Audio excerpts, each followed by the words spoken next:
नव्या महाराष्ट्राची नवी बातमी महाराष्ट्र मेट्रो न्यूज।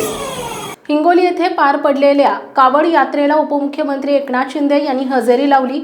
यावेळी एकनाथ शिंदे यांनी संतोष बांगर यांचं कौतुक केलं असून ठाकरेंवर टीका केली आहे। पाहूयात। संतोष बांगर यांनी मगाशी सांगितलं की अनेक लोकांना त्यांनी यापूर्वी कावड यात्रेत बोलावलं,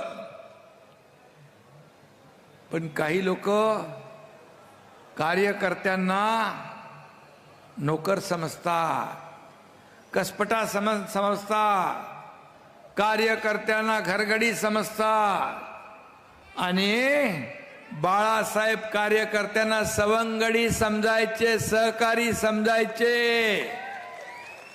आणि म्हणून संतोष माझा सहकारी आहे आणि म्हणून ज्यांना खरं म्हणजे कावडीमध्ये श्रावण बाळाने बसवलं होतं ना आई वडिलांना, आता ज्यांना स्वतःच कावडीत बसायचं ते कसे येतील तुमच्या चावडीवर? ते दुसरीकडे फिरत असतात थंड हवेच्या ठिकाणी।